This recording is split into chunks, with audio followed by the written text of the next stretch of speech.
Are you able to see my screen, guys? Yes, sir. Okay. Yes, sir. So let's see isomerism. What is isomerism? अपने copy book सारे निकाल दो, जो भी हैं जिसमें भी लिख रहे हो. क्या करना है ना, आइसोमरिज्म लिखना है. तो आइसोमरिज्म क्या होता है? तो आपको पहले पहले भी आपने 10th में थोड़ा आइसोमर के बारे में पढ़ा होगा कि कंपाउंड हैविंग सेम. आपने किसके बारे में पढ़ा था? आइसो बार के बारे में पढ़ा होगा. आइसो मार के बारे में पढ़ा होगा, हाँ कि नहीं? या नहीं पढ़ा?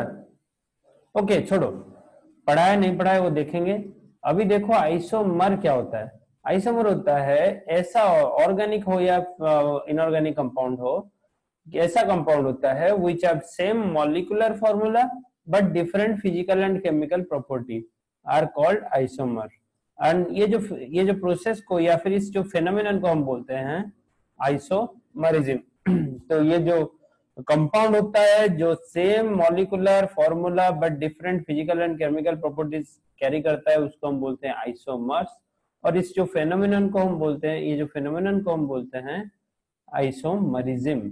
समझ रहे हो? अब देखिए वेरियस आइसोमरिज्म में आपको क्या कॉमन मिलेगा ना, नंबर ऑफ एटम्स आपको सेम मिलेंगे. देखो यहाँ पर 4 कार्बन है, एक आइसोमरिज्म का एग्जांपल दिया गया है.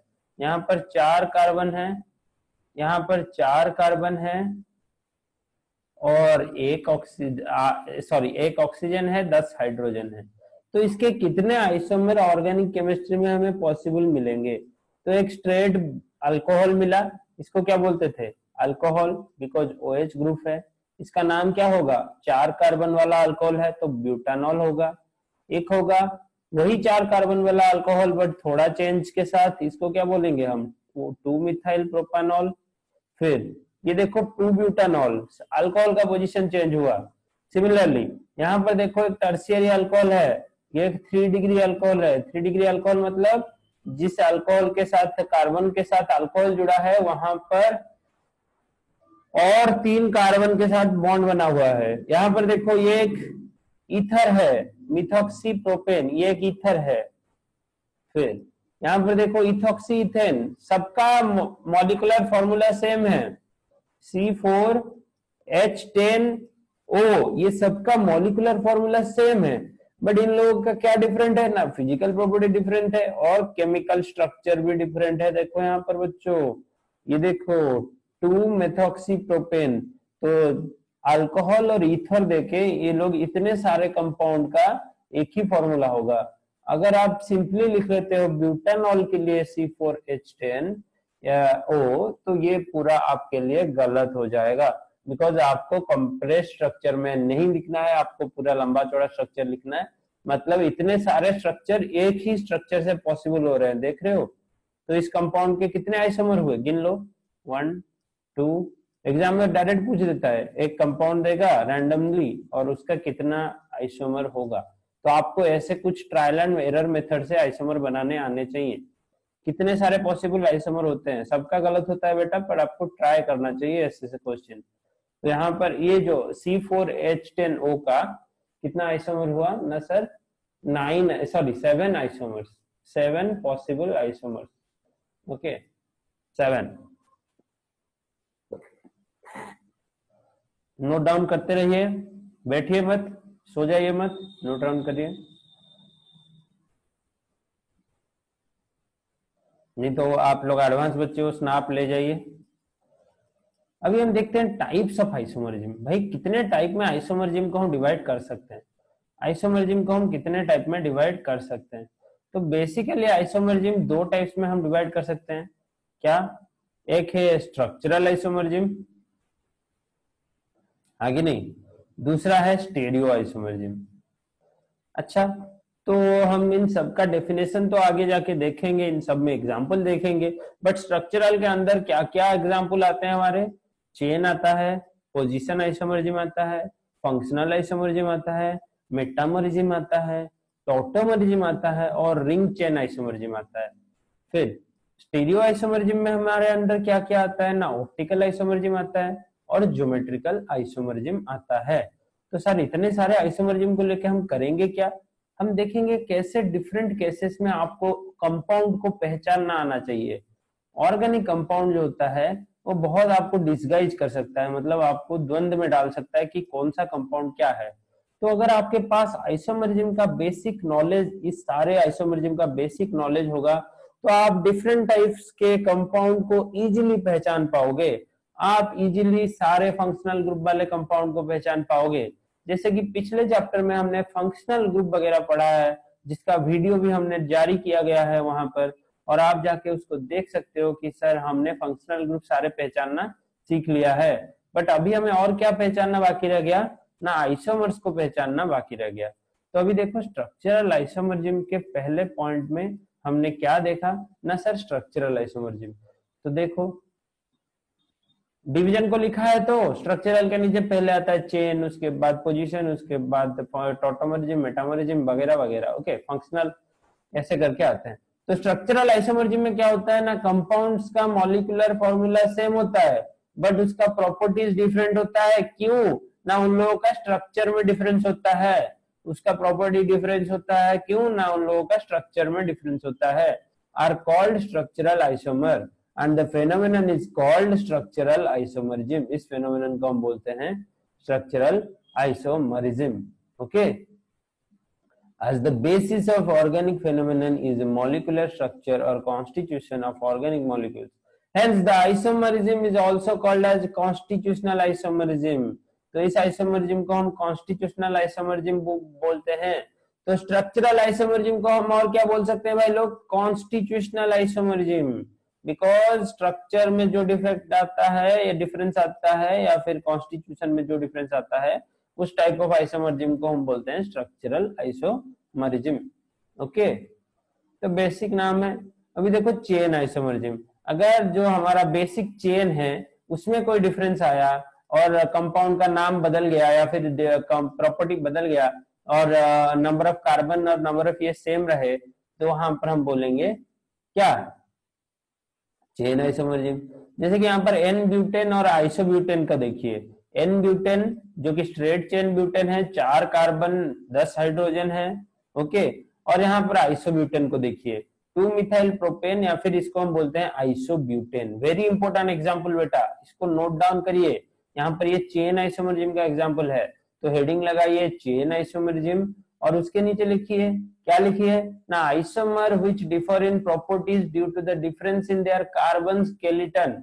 कार्बन स्केलेटन, इसको ही बोलते हैं हम कार्बन स्केलेटन, जो ये फ्रेमवर्क या फिर नेटवर्क में जो बदल हुआ। Okay, are called chain isomers and this phenomenon is called chain isomerism. Chain isomer ये दोनों हैं, पर इन दोनों में जो ये फेनोमेनन को हम क्या बोलेंगे ना सर, चेन आइसोमरिज्म। तो आइसोमर और आइसोमरिज्म में थोड़ा सा डिफरेंस जो है वो समझ में आ रहा है आप लोगों को, आगे नहीं, थोड़ा थोड़ा समझ में आ रहा है सर, थोड़ा थोड़ा। ओके, वेरी गुड, थोड़ा थोड़ा किसको समझ में आ रहा है ज्यादा, बताओ मुझे, ज्यादा किसको समझ में आ रहा है? अरे यहाँ पर देखो, यहाँ पर देखो एन पेंटेन के बारे में हम पढ़ रहे हैं, क्या है ना, सिमिलरली एन पेंटेन, आइसोपेंटेन और नियोपेंटेन। भाई पेंटेन क्या है, 5 कार्बन वाला नेटवर्क, देखो यहाँ पर 1 2 3 4 5, तो एन पेंटेन में ऐसे 5 कार्बन स्ट्रेट चेन में रहते हैं, बट आइसोपेंटेन में 1 कार्बन ब्रांचिंग में आता है और नियोपेंटेन में सारे कार्बन ब्रांच होते हैं एक सेंट्रल कार्बन से जुड़े होके। ओके, वेरी इंटरेस्टिंग ये है, बहुत बार नियोपेंटेन का स्ट्रक्चर पूछा जाता है, इसको इंपोर्टेंट कैटेगरी में डालो। ये जो नियोपेंटेन है बहुत इंपोर्टेंट कंपाउंड है, इसको इंपोर्टेंट कैटेगरी में डालो बेटा, इसको इंपोर्टेंट कैटेगरी में डालो नियोपेंटेन को। ओके, और इस आइसोब्यूटेन को भी इंपोर्टेंट कैटेगरी में डालो, ये भी इंपोर्टेंट में आता है। जितना आपको स्ट्रेट चेन के बारे में क्वेश्चन नहीं पूछेगा, उससे ज्यादा आपको आइसोमर्स के बारे में पूछेगा। अभी देखते हैं पोजीशन आइसोमरिज्म सर कैसा होता है, क्या होता है ना, जहां पर पोजीशन में डिफरेंस होता है। लगाओ अभी हेडिंग लगाओ, पोजीशन आइसोमरिज्म, दूसरे टाइप का आइसोमर क्या ना, isomer which differ in their properties due to difference in their position of substituent atoms or functional groups on the carbon skeleton are called position isomers. तो definition में इतना कुछ रखा नहीं है, सिर्फ पोजीशन चेंज कर लिया और आपका जो डिफरेंट प्रॉपर्टी आ गया उसको हम बोलते हैं पोजिशनल आइसोमर्स, और ये फेनोमेनन को हम क्या बोलते हैं ना, पोजिशनल आइसोमर्स। सबसे ज्यादा इंपॉर्टेंट क्या है, एग्जांपल देखिए, ब्यूट 1 इन और ब्यूट 2 इन, ब्यूट 1 इन और ब्यूट 2 इन, तो यहाँ पर डबल बॉन्ड का पोजीशन 1 और 2 कार्बन के बीच था, सिंपली यहाँ पर हमने 2 और 3 कार्बन के बीच डबल बॉन्ड के पोजीशन को कर दिया है। तो देखिए कितना चेंज हो रहा है अपने प्रॉपर्टीज में, बिल्कुल आप डिफरेंट कंपाउंड ही पा रहे हो, बिल्कुल डिफरेंट कंपाउंड आपको मिल रहा है। यहाँ पर देखो, यहाँ पर सिर्फ OH ग्रुप यहाँ लगा था 1 पोजीशन में, और मैंने सिर्फ उसको क्या कर दिया, 2 ऑल कर दिया, 2 पोजीशन में लगा दिया, तो आपको एक डिफरेंट ही अल्कोहल मिल रहा है भाई, वही सेम अल्कोहल आपको नहीं मिल रहा है। तो आपको देखो ऐसे फॉर्मूला से दूर रहिए, सावधान रहिए, क्या ना, ऐसे फॉर्मूला से सावधान रहिए। ये जो फॉर्मूला है उसके बहुत सारे स्ट्रक्चर हो सकते हैं, तो हमेशा आप कम से कम कंडेंस्ड फॉर्म में लिखने की कोशिश करिए, बट इतना भी कंडेंस्ड मत करिए जहां से आपको पता नहीं चलेगा क्या आपका कंपाउंड कौन सा है। यहाँ पर देखो इतना भी कंडेंस्ड मत कीजिए, नॉर्मल कंडेंस्ड फॉर्म में लिखिए, बेसिक कंडेंस्ड फॉर्म जो ऐसे लिखते हैं हम, ओके, जो ऐसे लिखते हैं ऐसे स्ट्रक्चर में आप लिखिए, ओके। ज्यादा कंडेंस कर देंगे तो खुद ही पहचान नहीं पाएंगे कंपाउंड क्या है, आइसोमर आइसोमर होते रहेंगे, ओके। यहाँ पर देखो ये बहुत ही इंपॉर्टेंट कंपाउंड है, क्या है ना, बेंजीन 1,2 डायोल। बेंजीन 1,2 डायोल में क्या होता है, क्या होता है यहाँ पर C6H6O2। तो ये देखो बेंजीन में ये है 1 पोजीशन, ये है 2 पोजीशन, ये है 3 पोजीशन, ये है 4 पोजीशन, ये है 5 पोजीशन, ये है 6 पोजीशन। अगर हम कन्वेंशनल वे ऑफ नेमिंग में जाएंगे तो ये है ऑर्थो पोजीशन, बताया था आपको, लिखते जाओ। ये पोजीशन कौन सा है, ये 3 पोजीशन का नाम क्या है, मेटा पोजीशन। अरे भाई लोग क्या सब भूल जाते हो। और इस 4th पोजीशन का नाम क्या है, पारा पोजीशन। सिमिलरली इस पोजीशन को बोलते हैं मेटा, इस पोजीशन को बोलते हैं ऑर्थो, ओके। तो अगर ऑर्थो डायोल हुआ या फिर बेंजीन 1,2 डायोल जिसको आप यूपैक नोमेनक्लेचर में बोलेंगे, तो ये भी एक, इसका भी फॉर्मूला है क्या, C6H6O2। सिमिलरली यहाँ पर अगर मेटा डायोल हुआ 1,3 डायोल, 1,3 डायोल, तो इसका भी फॉर्मूला वही C6H6O2। अगर यहाँ पर पैराडायोल हुआ या फिर हम बोले 1,4 डायोल, बेंजीन 1,4 डायोल, तो ये भी वही C6H6O2। तो here position of OH group is different with respect to the other in benzene ring। एक OH ग्रुप का पोजीशन अपने दूसरे OH ग्रुप दूसरे साथी से अगर आप बदल देते हो तो क्या हो जाता है ना, यहाँ पर आइसोमरिज्म आता है, कौन सा वाला ना सर, पोजीशन आइसोमरिज्म वाला। फिर पोजीशन में बदलाव से आपको डिफरेंट प्रॉपर्टीज मिल रहे हैं, तो इसको हम बोलते हैं पोजीशन आइसोमरिज्म। जल्दी से नोट डाउन कीजिए। यहाँ पर कुछ नोट्स आपको दिए गए हैं, क्या है ये नोट्स ना, the isomerism is true for compound having monovalent functional group. Positional isomerism किसके लिए ट्रू है ना, जहां पर कंपाउंड में एक ही फंक्शनल ग्रुप है, ओके। अगर मोर देन 1 फंक्शनल ग्रुप रहा, ओके, जैसे कि यहाँ पर पॉलीवैलेंट फंक्शनल ग्रुप ईथर, यह है ईथर ग्रुप, यह है कार्बोनिल, यह है अमीन, सॉरी इसको हम बोलते हैं imine, does not show this isomerism. तो ये बहुत ही इंपॉर्टेंट पॉइंट है, नोट डाउन कीजिए कि पॉलीवैलेंट फंक्शनल ग्रुप जो होते हैं जिनके पास एक से ज्यादा बॉन्ड बनाने का कैपेसिटी होता है, वो लोग ये पोजीशन आइसोमरिज्म को शो नहीं करते। बहुत ही इंटरेस्टिंग पॉइंट है, सबके लिए नया पॉइंट है, तो नोट कर लीजिए बच्चों, बाद में कहीं हम मिस कर जाएं इस पॉइंट को, ओके।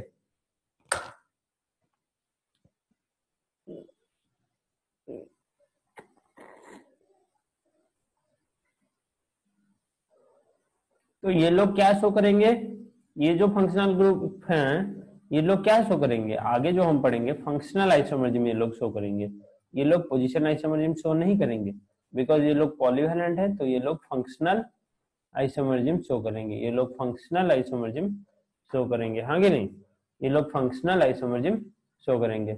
तो सबने लिख लिया? अरे किसी से क्या कोई आवाज नहीं आ रहा है? सबने लिख लिया कि नहीं लिखा?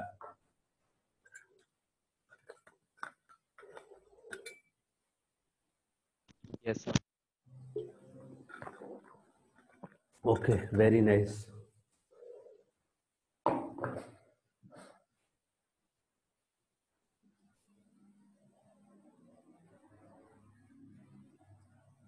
अब देखते हैं फंक्शनल आइसोमरिज्म, जिसको हम छोड़ के आए थे आधे में। ये देखो, ईथर के बारे में हमने बोला था, अल्कोहल के बारे में हमने बोला था। तो यहाँ पर देखो फंक्शनल आइसोमरिज्म क्या होता है ना सर, जहां पर फंक्शनल ग्रुप डिफरेंट होता है बट उनका केमिकल फॉर्मूला सेम होता है, but structure and functional group different होता है। ओके, डिफरेंट होता है, तो उसको हम बोलते हैं functional isomers.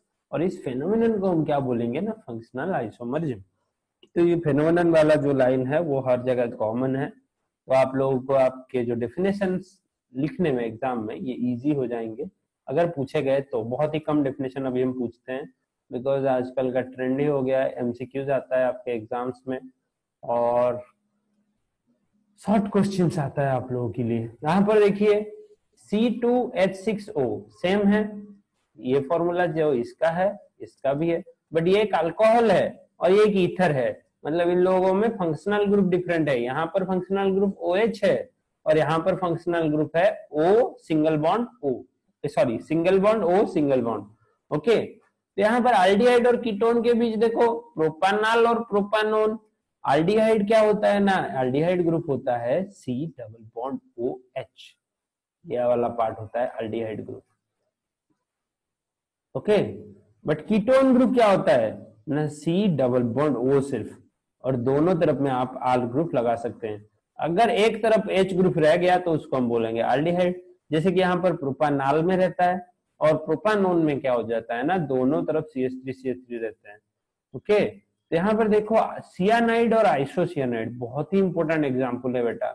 Methyl cyanide, methyl आइसोसियानाइड, इनमें क्या डिफरेंट हो गया? मिथाइल आइसोसियानाइड का नाम किसने सुना है अभी तक पहले से? कोई आप में से सुना है? कोई भी जनरल नॉलेज रखता हो, स्कूल में साइंस पढ़ा है, मिथाइल आइसोसियानेट का नाम सुना है? कोई नहीं सुना? इतना भी जनरल नॉलेज नहीं है आप लोगों के पास? ओके, सुन के बताना मुझे क्या इस गैस का सिग्निफिकेंस है। ये गैस है बेटा, इसका सिग्निफिकेंस क्या है? तो अभी हम आइसोमरिज्म पढ़ रहे हैं, तो यहाँ पर देखिए ये जो कार्बन है इस मिथाइल ग्रुप के साथ बॉन्ड बनाया है, इसलिए हमने बोला इसको मिथाइल सियानाइड। वेराज यहाँ पर देखिए कार्बन नहीं बॉन्ड बना रहा है मिथाइल ग्रुप के साथ, यहाँ पर नाइट्रोजन मिथाइल ग्रुप के साथ सिंगल बॉन्ड बना रहा है, तो इसलिए हमने इसको बोला आइसोसियानाइड।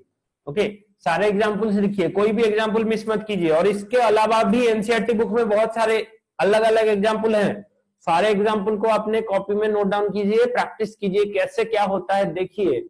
ओके, प्रैक्टिस कीजिए कहां पर आइसोमरिज्म होता है देखिए, अगर नहीं समझ आता है तो मुझे पूछिए। ओके, आप लोगों की तरफ से कम्युनिकेशन बहुत कम है अभी, इतना कम नहीं होना चाहिए, दूसरे बच्चे बहुत कम्युनिकेट करते हैं।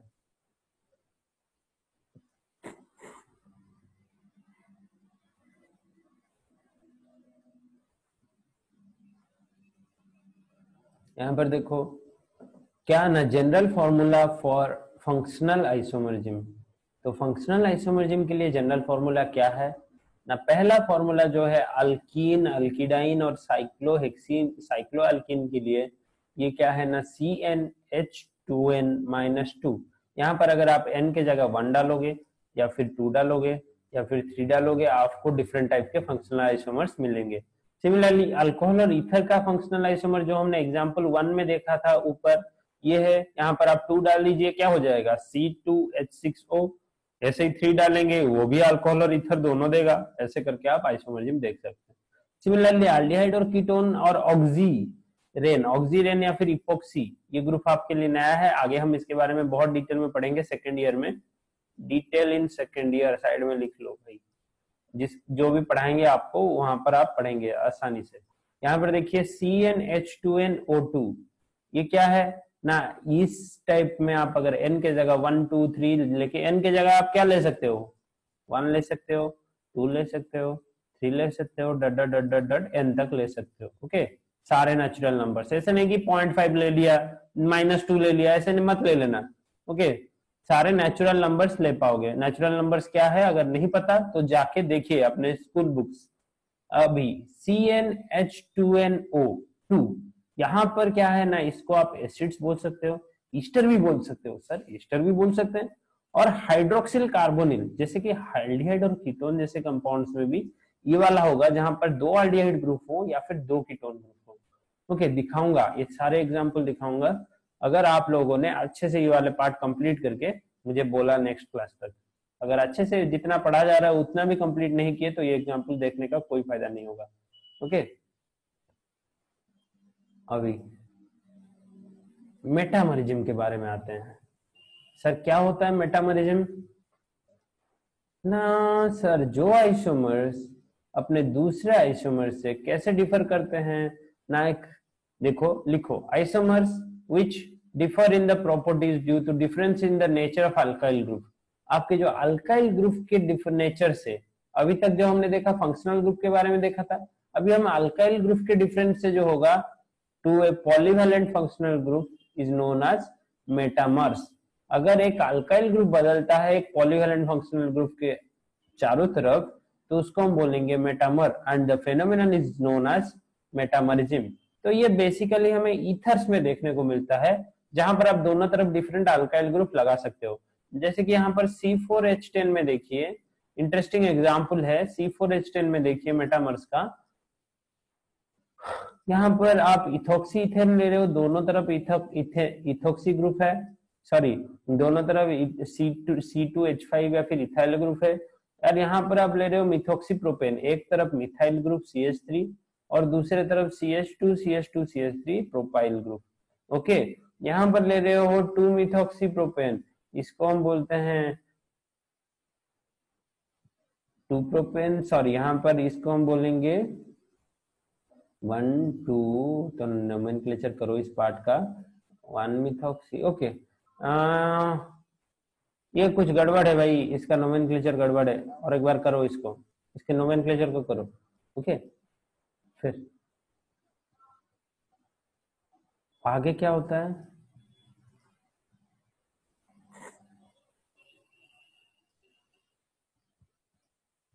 यहाँ पर देखो C4H11N, तो N क्या होता है ना, इमीन ग्रुप होगा, ये भी एक पॉलीवैलेंट फंक्शनल ग्रुप है। ओके, यहाँ पर देखो ये है N मिथाइल प्रोपानामाइन, N मिथाइल प्रोपानामाइन, तो यहाँ पर एक CH3 ग्रुप इस तरफ है, इस तरफ प्रोपाइल ग्रुप है, तो जो N को लगा हुआ है इस तरफ से इस छोटा ग्रुप उसको हम लिखे N मिथाइल प्रोपानामाइन, पेरेंट चेन हम लेंगे लंबे ग्रुप को, यहाँ पर ऐसे ही बड़े ग्रुप को हम पेरेंट चेन लेंगे और छोटे ग्रुप को ऐसे ही CH3 लिखेंगे। ये है N methyl 2 propan, propan 2 amine, N methyl propan 2 amine, और यहाँ पर हम लिखेंगे N इथाइल इथानामाइन, बिकॉज दोनों तरफ सेम ग्रुप हैं। देखो अल्काइल ग्रुप, जो अल्काइल ग्रुप को हम इनसिग्निफिकेंट मार्क के बहुत जगह इग्नोर कर देते हैं, यहाँ पर वो भी अपना रंग दिखा रहा है मेटामरिज्म में, वो भी एक इंपॉर्टेंट मेंबर है। ओके, यहाँ पर देखो पेंटान 2 इस तरफ एक टाइप का अल्काइल ग्रुप, इस तरफ भी वही सेम टाइप का अल्काइल ग्रुप, बीच में कौन सा ग्रुप? कार्बोनिल ग्रुप, बट यहाँ पर अल्टर कर दिया, एक तरफ आपने मिथाइल ग्रुप रखा और एक तरफ प्रोपाइल ग्रुप रखा, तो ये हो गया पेंटान 2। ये फंक्शनल आइसोमरिज्म में भी जाएगा, ये जो आइसोमरिज्म है ये फंक्शनल आइसोमरिज्म में भी जाएगा। और always remember, metamers can never be counted as position और चेन आइसोमर्स। तो मेटामरी को आप कभी भी पोजीशन आइसोमरिज्म और चेन आइसोमरिज्म में क्या करेंगे? काउंट नहीं करेंगे। आपको मेटामर को बहुत ध्यान रखना है, मेटामर हमेशा छूट जाता है बिकॉज आप हमेशा पोजीशन और चेन लिख के आ जाते हो, नहीं लिखना ऐसा। मेटामर के जो 3-4 एग्जाम्पल टाइप्स हैं वो सारे को आप रिमेंबर करते रहिए। और बेसिक यहाँ पर क्राइटेरिया है polyvalent functional group. Polyvalent functional group जैसे कि यहाँ पर कार्बोनिल ग्रुप हुआ, ऊपर अमाइन हुआ, उसके ऊपर क्या था? ईथर हुआ, ये सब पॉलीवैलेंट फंक्शनल ग्रुप हैं। तो पॉलीवैलेंट फंक्शनल ग्रुप में अगर आइसोमरिज्म देखा जा रहा है तो यहाँ पर फंक्शनल आइसोमरिज्म होगा या फिर मेटामरिज्म होगा।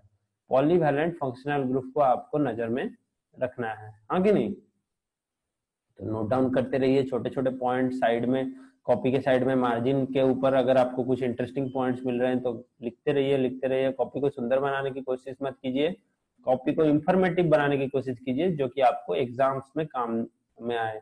मैं नहीं बोल रहा हूँ कि मेरे एग्जाम्स टफ होंगे, मेरे एग्जाम्स तो आसान हो गया, आप लोग बहुत ही अच्छे से स्कोर करोगे, बट आप जो एग्जाम्स देने वाले हो वेरियस एंट्रेंस एग्जाम्स, उनके लिए बता रहा हूँ अभी के लिए। ओके, तो टॉटोमरिज्म एक ऐसा भाई है, यहाँ पर क्या होता है ना, दो आइसोमर्स होते हैं और वो एक दूसरे में इंटर कन्वर्टिबल होते हैं। Two isomers are present here and they are readily interconvertible by to each other and differ only in the relative position of at least one atomic nucleus। तो वो एक ही कार्बन के distance से वो different होते हैं और easily inter convertible होते हैं एक आइसोमरिक फॉर्म से, एक टॉटोमर से दूसरे टॉटोमर तक। तो इसका एक फेमस एग्जांपल है कीटो इनॉल टॉटोमरिज्म, कीटो इनॉल टॉटोमरिज्म। तो ये जो बेसिक फेवरेट एग्जांपल है सबका, क्या होता है इसमें देखते हैं। एक होता है कीटोन ग्रुप और एक होता है इनऑल। इन क्या होता है? डबल बॉन्ड होता है, सबको पता है। डबल बॉन्ड को हम लिखते हैं ना अल्कीन, उसके बाद ऑल क्या होता है? अल्कोहल होता है।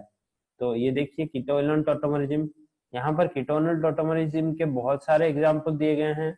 क्या है ना sir? Keto enol tautomerism is the best example of this isomerism.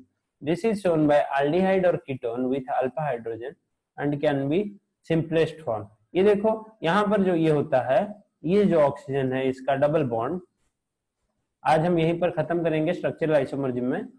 ये जो यहाँ पर ऑक्सीजन का डबल बॉन्ड है यहाँ शिफ्ट करेगा तो यहाँ पर क्या हो जाएगा? यहाँ पर डबल बॉन्ड आ जाएगा। और ये जो हाइड्रोजन है यहाँ पर कार्बन के ऊपर, ये कहाँ शिफ्ट कर जाएगा भाई? ये यहाँ पर शिफ्ट कर जाएगा।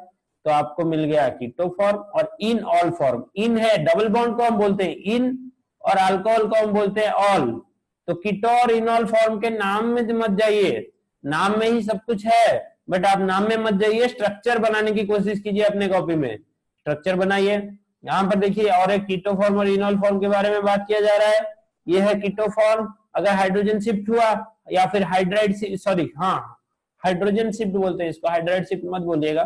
तो यहाँ पर क्या होता है? डबल बॉन्ड शिफ्ट होता है और ये हाइड्रोजन यहाँ पर जाता है तो ये बन गया OH, ये बन गया OH और ये बन गया इनॉल। ये है इन डबल बॉन्ड, ये है ऑल, और ये रेडिली कीटो फॉर्म में बदल सकता है। इसीलिए हमने कैसा आरो दिया है?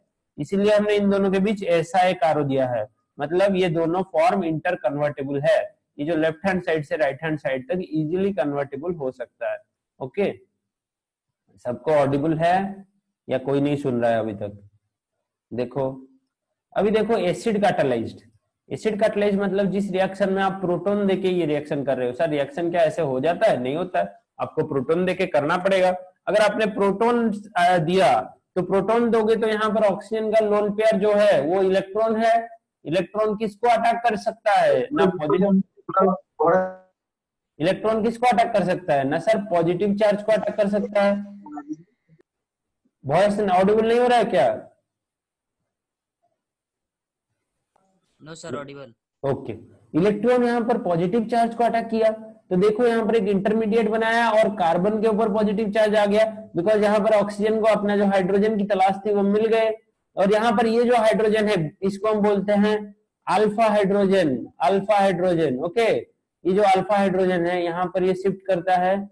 ओके, ये अल्फा हाइड्रोजन है या बीटा है? ओके, ये अल्फा हाइड्रोजन होगा शायद, चेक करके बताते हैं। यहाँ पर ये शिफ्ट करता है और ये डबल बॉन्ड बन जाता है और यहाँ पर जो है OH पहले से बन गया है। तो ये देखो ये है कीटो फॉर्म एसिड कैटालाइज्ड में और ये है अपना इनॉल फॉर्म, ये है अपना इनॉल फॉर्म, कीटो फॉर्म और इनॉल फॉर्म।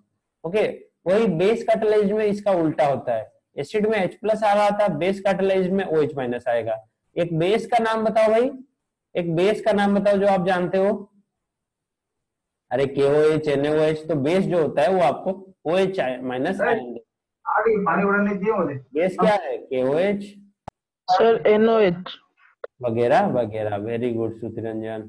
अभी देखो बेस कैटालाइज्ड रिएक्शन में क्या होता है ना, यहाँ पर OH- आयन आएगा अभी तो ऑक्सीजन इसको अटैक नहीं करेगा बिकॉज ये नेगेटिव और ऑक्सीजन के ऊपर जो लोन पेयर है वो भी नेगेटिव। तो ये OH माइनस आयन किसको अटैक करेगा, यहाँ पर इस कार्बन के ऊपर अटैक करेगा, अल्फा कार्बन के ऊपर, जो फंक्शनल ग्रुप के साइड कार्बन के ऊपर अटैक करेगा। तो अगर अटैक किया तो यहाँ पर इसको नेगेटिव चार्ज उसने दे दिया।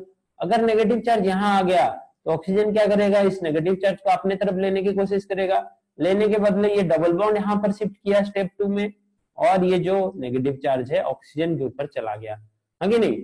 फिर ये ऑक्सीजन क्या करेगा, आपके मीडियम में होगा वाटर, आपके आसपास में मीडियम में होगा वाटर, तो वहां से वाटर लेने की कोशिश करेगा, एक तो वाटर वहां से लेने की कोशिश करेगा। तो वाटर में से इसने प्रोटॉन अब्स्ट्रैक्ट किया और यहाँ पर OH माइनस आयन निकल गया। प्रोटॉन देखो ये वाटर ऐसे टूटा, यहाँ से इसने H प्लस आयन या फिर प्रोटॉन को ले लिया, ये जो OH माइनस का ऑक्सीजन का माइनस है, और ये जो OH माइनस है यहाँ से वाटर से निकला है, ये एक H2O है, वाटर है, और यहाँ से निकला है। तो देखो यहाँ पर OH ऊपर बन गया, नीचे पहले से डबल बॉन्ड बन गया था। तो स्टेप 3 स्टेप में बेसिक वाला जो है बेस कैटालाइज्ड जो है वो 3 स्टेप में आता है, और एसिड वाला एक ही स्टेप में कन्वर्ट हो जाता है या फिर 2 स्टेप में कन्वर्ट हो जाता है। तो ये है कीटोइनोल टॉटोमरिज्म। ओके, यहाँ पर रिएक्शन क्या है ना, aldol कंडेंसेशन इसका एप्लीकेशन है, और कीटोइनोल टॉटोमरिज्म कहाँ नहीं हो सकता ना, जहां पर अल्फा हाइड्रोजन नहीं होंगे वहां पर कीटोइनोल टॉटोमरिज्म नहीं होगा। देखो अल्फा हाइड्रोजन प्रेजेंट होना चाहिए, अल्फा हाइड्रोजन अगर प्रेजेंट नहीं हुआ तो कीटोइनोल टॉटोमरिज्म होना मुश्किल हो जाएगा भाई, कीटोइनोल टॉटोमरिज्म होना मुश्किल हो जाएगा। अभी देखो ये आखिरी आइसोमरिज्म है आज का, क्या है इसका नाम सर ना, ring chain isomerism. Ring chain isomerism के बाद आप लोगों के लिए एक्सरसाइज बचेगा, तो एक्सरसाइज खुद अटेम्प्ट कीजिए, दो तीन ही बच्चे करते हैं, बाकी कोई नहीं करता आप में से, तो सब अटेम्प्ट कीजिए एक्सरसाइज को, और नेक्स्ट क्लास मिलेंगे रिंग चेन आइसोमरिज्म के बाद। तो देखिए रिंग चेन आइसोमरिज्म अपना स्ट्रक्चरल आइसोमरिज्म का आखिरी पार्ट है। क्या है इसमें ना, अगर आप स्ट्रेट चेन और रिंग इन दोनों को एक ही फॉर्मूला में पा रहे हो, मतलब C3H6 अगर मैंने बोला तो आपको एक अल्कीन भी मिल सकता है, एक साइक्लो अल्केन भी मिल सकता है। वहीं पर यहाँ पर अगर मैंने बोला C3H6O, यहाँ पर आपको अल्कीनॉल मिल सकता है, मतलब डबल बॉन्ड वाला अल्कोहल इनॉल, इसको हम बोलते हैं इनॉल। ओके, अल्कीनॉल मिल सकता है या फिर साइक्लिक ईथर मिल सकता है। देखो यहाँ पर ये है साइक्लोप्रोपेन, ये साइक्लिक कंपाउंड आपने नहीं देखा होगा शायद, पहले देखा था नोमेनक्लेचर में देखा था भाई। ओके, ये है साइक्लोप्रोपेन और ये है साइक्लिक ईथर। स्ट्रेट ईथर आपने देखा है ROR, ये है अपना साइक्लिक ईथर। अगर ये एक रिंग बना देता है तो इसको हम बोलेंगे साइक्लिक ईथर। ओके, तो यहाँ पर इनॉल और ईथर, इनॉल और ईथर, ये भी फंक्शनल आइसोमरिज्म हो सकता है भाई, बट यहाँ पर आपको रिंग चेन आइसोमरिज्म बोलना होगा। अगर एक स्ट्रेट चेन और रिंग के बीच आइसोमरिज्म होता है तो उसको बोलते हैं रिंग चेन आइसोमरिज्म। इससे हमने रिंग लिया और उससे चेन लिया, तो इस नाम को हमने बोला रिंग चेन आइसोमरिज्म। यहाँ पर देखो it is a specialised functional isomerism in which, ये एक फंक्शनल आइसोमरिज्म का ही पार्ट है, अंडरलाइन कर दो इस पार्ट को नोट करके, in which the open chain structure and cyclic structure are isomeric with each other, and the phenomenon is called ring chain isomerism. Okay, and the phenomenon is called ring chain isomerism. Very good बच्चों, ये एक question try करो, बहुत सारे question है, 20 number तक है। उसके बाद अगले क्लास में हम स्टीरियो आइसोमरिज्म पढ़ेंगे, और स्टीरियो आइसोमरिज्म ये स्ट्रक्चरल आइसोमरिज्म से बहुत ज्यादा कॉम्प्लिकेटेड है, तो अच्छे से पहले स्ट्रक्चरल आइसोमरिज्म कंप्लीट करो। अगले क्लास हम स्टीरियो आइसोमरिज्म का एक पार्ट खत्म करेंगे, और उसके नेक्स्ट क्लास हम उसका दूसरा पार्ट खत्म करेंगे। बहुत ही लंबा है भाई ये आइसोमरिज्म का टॉपिक आपके लिए, बिकॉज यहाँ से आपका बहुत सारा एंट्रेंस का क्वेश्चन वगैरह आता है। हाँ बेटा, क्या पूछ रहे थे आप, पूछिए। सर वो जो ऊपर में स्टेप 1 स्टेप 2 स्टेप 3 समझा, तो समझ नहीं आया सर। ओ बेस कैटालिस्ट का, ओके अभी समझा देते हैं। ऐसा कुछ होगा आप समझोगे नहीं और हम नहीं समझाएंगे, अगर हमें नहीं आता होगा तो हम नहीं समझा पाएंगे, अगर हमें आता है तो हम समझा देंगे। यहाँ पर देखो, यहाँ पर ये जो माइनस है इसको क्या चाहिए, पॉजिटिव सेंटर चाहिए, तो यहाँ पर ऑक्सीजन के ऊपर अगर नेगेटिव हुआ तो यहाँ पर भी पॉजिटिव आएगा, और यहाँ पर भी थोड़ा सा पॉजिटिव आएगा, डेल्टा पॉजिटिव। ओके, तो ये जो क्या है, ये इलेक्ट्रॉन यहाँ पर अटैक करता है। तो पहला स्टेप समझ आ गया, यहाँ पर जो नेगेटिव चार्ज ये सर। OH से कार्बन तक आया। दूसरा स्टेप में क्या हुआ ना, ऑक्सीजन अभी इसको इलेक्ट्रॉन चाहिए, ऑक्सीजन को हमेशा इलेक्ट्रॉन की तड़प रहती है, पर यहाँ पर ये डायरेक्ट अटैक नहीं कर सकता था। अगर यहाँ पर इसके मॉलिक्यूल में ही इलेक्ट्रॉन आ गया है तो बाई थ्रू रिजोनेंस हो या फिर वो अट्रैक्शन के थ्रू हो, क्या करेगा ना, ये अपना डबल बॉन्ड यहाँ शिफ्ट करेगा और इस इलेक्ट्रॉन पेयर को अपने ऊपर ले लेगा या फिर नेगेटिव चार्ज को अपने ऊपर ले लेगा। हाँ कि नहीं, ले लिया कि नहीं ले लिया? ये देखो स्टेप ये सर। समझ आया? डबल बॉन्ड Yes, यहाँ sir. बना, ऑक्सीजन के ऊपर नेगेटिव चार्ज आया। ध्यान से देखो, ईच स्टेप को मैं तोड़ के बता रहा हूँ, स्टेप्स में और एक स्टेप्स बना रहा हूँ, समझ रहे हो? स्टेप्स को तोड़ के और स्टेप्स बना रहा हूँ आपके लिए, समझो भी बस। अब यहाँ पर ऑक्सीजन के ऊपर नेगेटिव चार्ज है, स्टेप 3 में आ जाओ। ऑक्सीजन के ऊपर नेगेटिव चार्ज है, आपका डबल बॉन्ड वही का वही है, उसमें छेड़खानी मत कीजिए। ऑक्सीजन के ऊपर नेगेटिव चार्ज है तो ये क्या करेगा ना, वाटर से H+ लेने की कोशिश करेगा। वो खुद तो नेगेटिव चार्ज पकड़ के नहीं घूम सकता बिकॉज अनस्टेबल है, आगे नहीं। बैकग्राउंड में Yes, आपका मीडियम में वाटर है, वाटर कहाँ पर है? मीडियम में है, लिख लीजिए अगर कंफ्यूज हो रहा है वाटर कहाँ से ले लिया सर ने, तो मीडियम में है आप, जहां पर रिएक्शन मीडियम में है। तो यहाँ पर देखो, यहाँ पर इसने इस बॉन्ड को तोड़ा, H+ निकला और यहाँ पर OH- और एक निकल गया। और ये जो H+ निकला ये कहाँ पर जाके लग गया, ये जो ऑक्सीजन ने जिसने इसको अटैक किया था वो उसके साथ जाके बॉन्ड बना लिया, तो ये बन गया आपका OH, इसको आप क्या बोलते थे, ऑल, और ये बन गया आपका इन, अल्डिहाइड बन गया, सॉरी डबल बॉन्ड बन गया इन, और ये OH बन गया ऑल, तो इसको हम बोलेंगे इनऑल। पहले क्या था, ये जो पहला कंपाउंड ये क्या था, ये था आपका कीटो, आगे नहीं। तो कीटो इनॉल टॉटोमर्जी में ऐसे होता है बेस कैटालाइज्ड प्रोसेस में। ओके, और क्या डाउट है? समझ आया?